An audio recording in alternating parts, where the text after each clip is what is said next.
On est à la quatrième étape du Gilui de l'Ashgacha Pratit. Hachem dévoile sa naga dans le monde. Avraham Avinu Yassad et Am Israël. Avraham Avinu a fondé Klal Israël.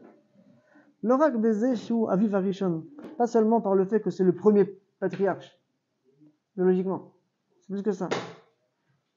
Ou Batzmo Hiva Klal Kiuma Shlema. Avraham Avinu lui-même était en soi un klal. Avraham Avinu représentait un peuple. Comme une Ouma, comme une nation. Bezeh Shakadosh Baruch Hu Yichad et Shemo Alav. Par le fait qu'Hachem a mis son nom sur Avraham Avinu. Hachem ne met jamais son nom sur un individu. Ça veut dire, il y a une Mara dans Brachot qui dit que toute bracha où il n'y a pas le nom d'Hachem ou Melech HaOlam, c'est pas une bracha. Bracha B'Hachem ou Malchut. Si on ne dit pas le nom d'Hachem, on ne dit pas Melech HaOlam, c'est pas une bracha. Demande à Batosfot, la première bracha de la Mila, bracha d'Hachem, le Kenou et le Kav Tenu, le Kavrin, le Petrak, mais c'est qui Melech HaOlam. C'est qui Melech HaOlam. Dans Tosfot, c'est comme ça, donc c'est pas une bracha. Répond Tosfot, il dit comme on dit Eloka Avraham, ou Eloka Yitzhak, Eloka Yaakov, c'est comme si on dit Melech HaOlam. Pourquoi? Parce que Hachem ne pose pas son nom sur un individu. Il ne dit pas Eloka David, Eloka Moshe. On dit que Eloka Avraham, Eloka Yitzhak, Eloka Yaakov. Donc ça veut dire que comme Hachem ne pose pas son nom sur un individu, quand on dit Eloka Avraham, c'est qu'en fait Avraham ne considère pas comme un individu. Il le considère comme un klal. Avraham, c'est le premier du klal d'Israël, pas en tant que père du klal. C'est le premier klal. Le klal d'Israël a commencé chez Avraham Avinu. Ok?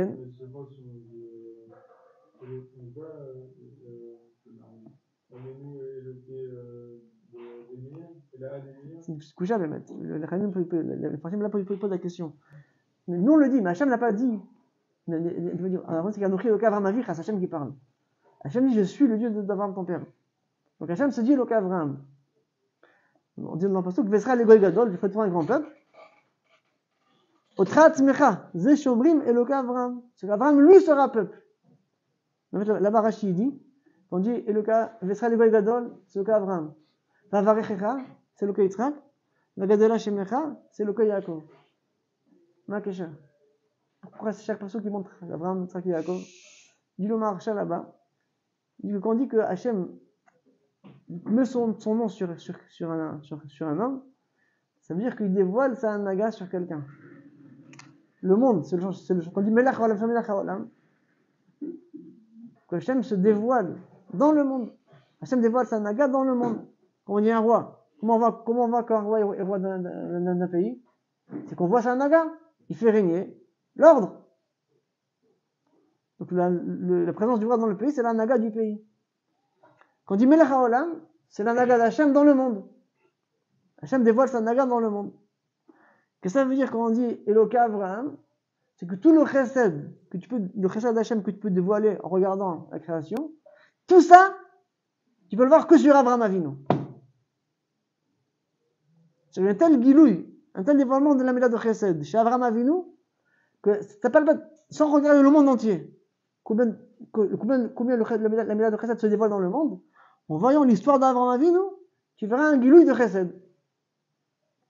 Pareil chez Yitzhak Avinu. Autant tu verras dans le monde un gilouï de Milat Hadin, tu vois l'histoire de Yitzhak Avinu, c'est un gilouï de Milat Hadin aussi grand que ce que tu vois dans le monde. Comme ça, en soi, c'est comme un monde, c'est comme une nation. Le Kei Yaakov, un gilouï, comme dit le Maharsha Mapshat. Le Maharsha dit qu'on voit que chacun, naturellement, avait un problème à un autre niveau.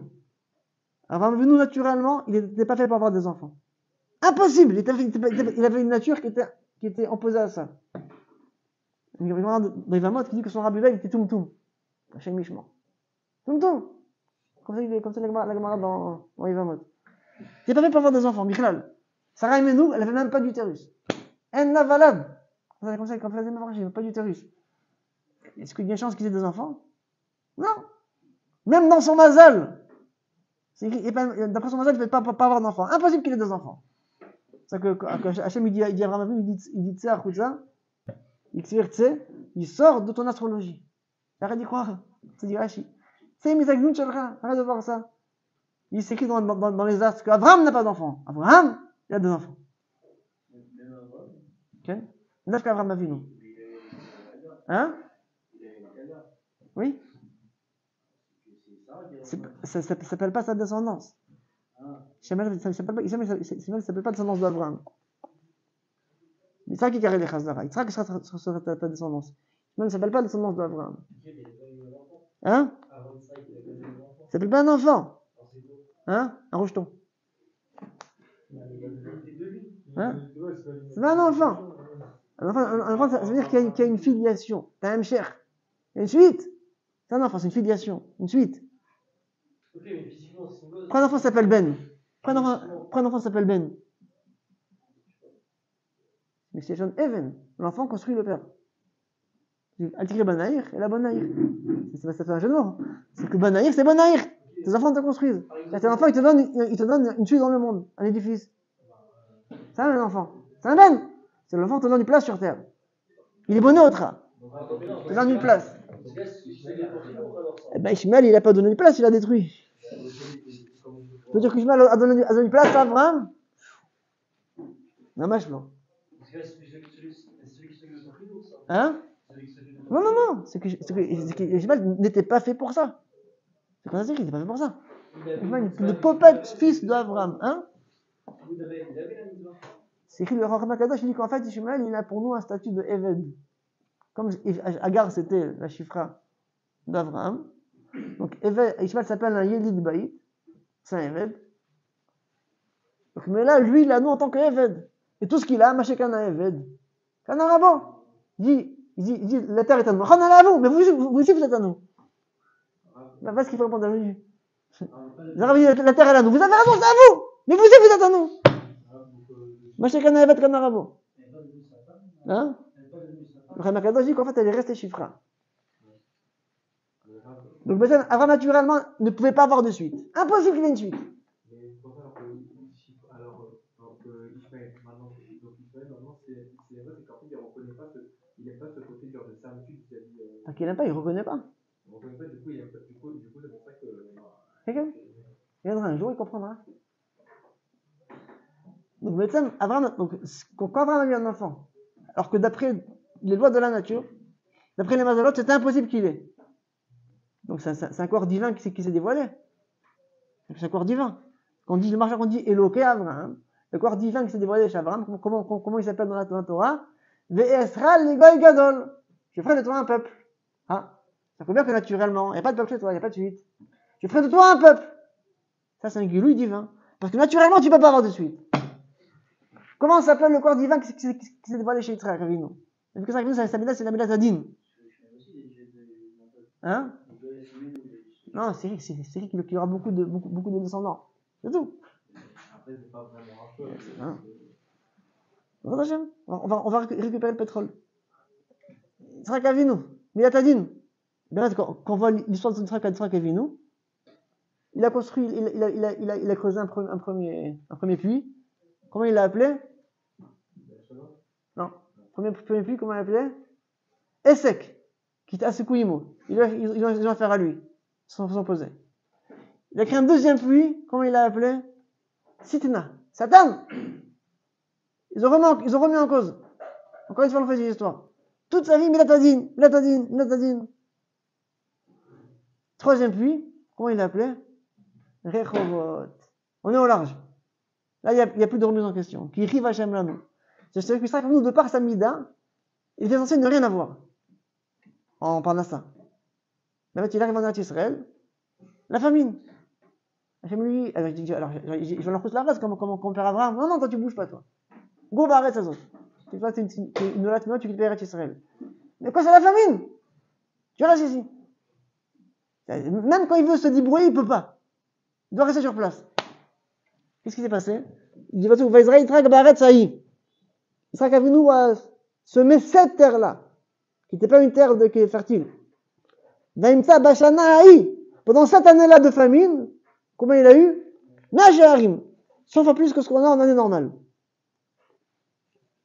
C'est qu'il est tellement riche que les sujets de Avimelech, le roi, le Pélistim, ils disaient on préfère les crottes des animaux de Yitzhak que la richesse d'Avimelech. Il est tellement riche qu'à la fin, Avimelech a dit tu nous fais de l'ombre. Lech me'emanu. Tu es trop riche. Va t'arrière, tu nous fais de l'ombre. C'est comme ça que Yitzhak Avinu a quitté Avimelech. Donc quelqu'un que de par sa nature, il est fait pour avoir des galères. Tu veux faire un puits, on met pas dans les roues. Mais un puits, pas dans les roues. Tu veux chercher la parole, arrête. Non, je vais rester ici, toi. Dans le matzav le plus dachouk, il a une bracha qui a dépassé tout le monde. Il dit le pasouk, va varechecha. C'est ce qu'on dit, Elokai Yitzhak. La bracha, c'est Elokai Yitzhak. C'est bien que de par sa nature, et d'après de par son mazal, ça n'a rien à voir. Le plus grand tzimtzum, la Milat Adin, ça s'appelle aussi Milat Agvura.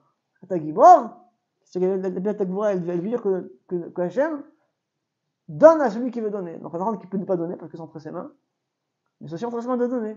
Comme c'est entre ses mains, même quand naturellement il n'y a rien, ben il peut tout y avoir aussi. Tout est entre ses mains. Ah, il faut savoir un truc. C'est que quand on parle chez Hachem de Milat Adin, c'est pas le punir.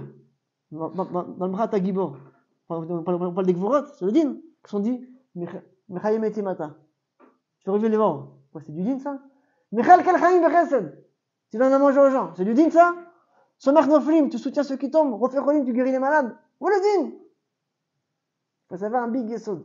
Rabbeinu a écrit que quand on parle chez Akadosh Baruch Hu de din, c'est pas comme chez l'homme. L'homme, c'est quoi le din? Le guerrier, tuer. Mais chez Hachem, c'est pas comme ça. Hachem, pour faire le din, n'a pas besoin de faire du mal. C'est quoi la Milat Agvura? C'est qu'on dépend d'Hachem à chaque instant. Pourquoi? Parce que tout ce qui existe, c'est par Hachem. Donc comment Hachem peut se vivre? En faisant du mal? Non. En arrêtant de faire du bien. Chaque instant que tu vis, c'est Hachem. J'arrête de donner. Ah, j'ai fait du mal? Non, c'est pas mal. Chaque instant, Hachem te donne la parole à ça. J'arrête de donner. C'est pas le qui a fait du mal, non. Il arrête de donner. Donc la Milat Agvura, c'est pas seulement dire qu'Hachem peut faire du mal. Au contraire, c'est savoir qu'on est dépendant d'Hachem les gambrés, entièrement dépendant de lui. Et Mimé là, comme il peut arrêter de donner, on s'y carreau. Donc la Adin, elle tient à quoi elle est liée profondément? Au chesed d'Hachem. C'est comme il fait du bien à chaque instant, qu'il peut arrêter de le faire, mais maintenant, à ça tient le din. Donc, avant Samila, c'est le din. Naturellement, il n'a rien. C'est une ran.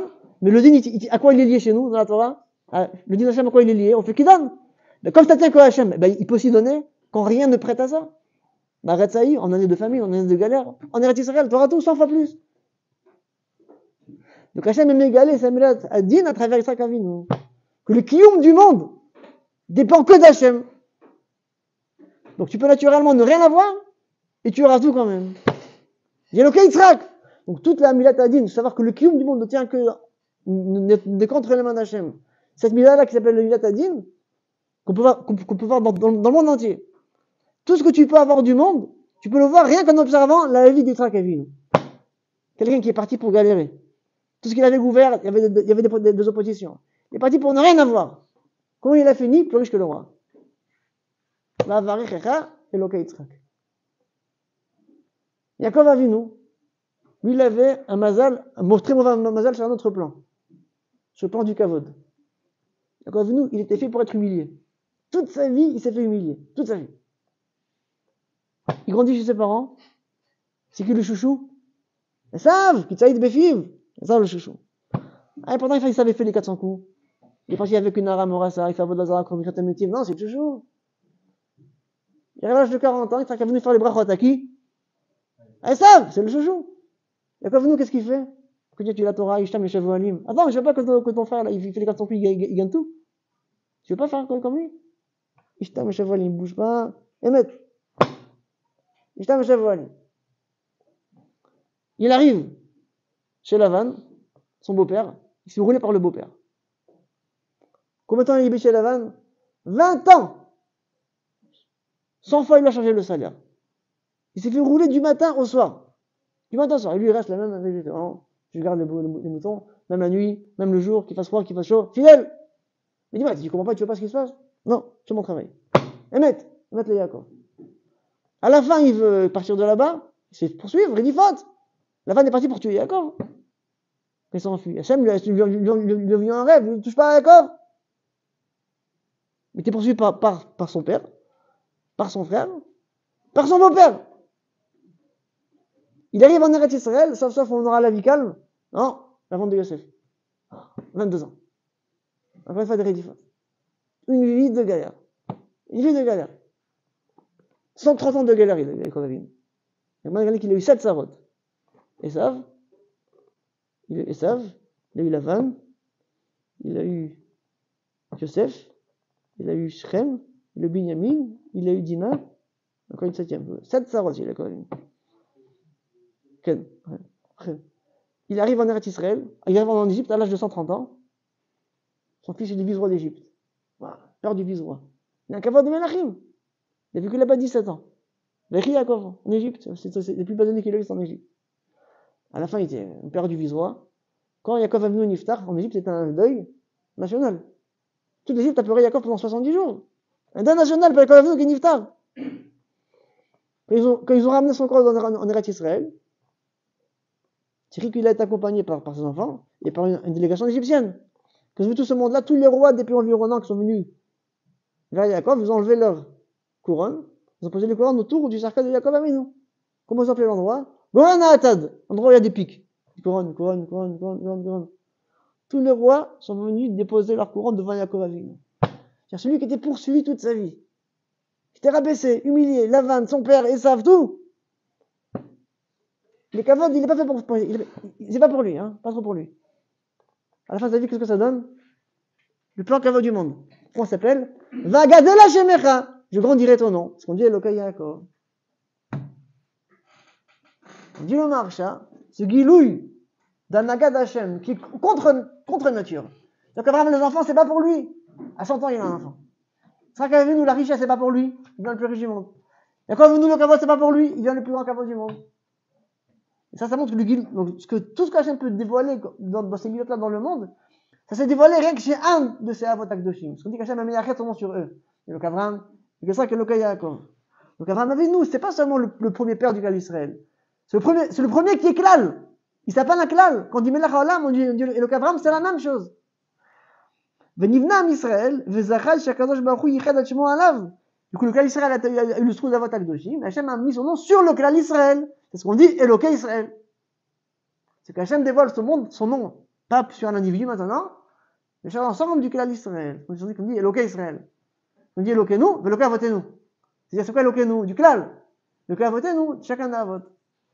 Zohi Hashgacha Pratit, Amanigat Israël, Yotam Mikol Am, Asher Al Penadama. Ça, ce guilouille d'Hachem sur le Klal Israël s'appelle la Hashgacha Pratit, la providence Pratit, qui se dévoile le Klal Israël plus que, je dirais, qu'un peuple du monde.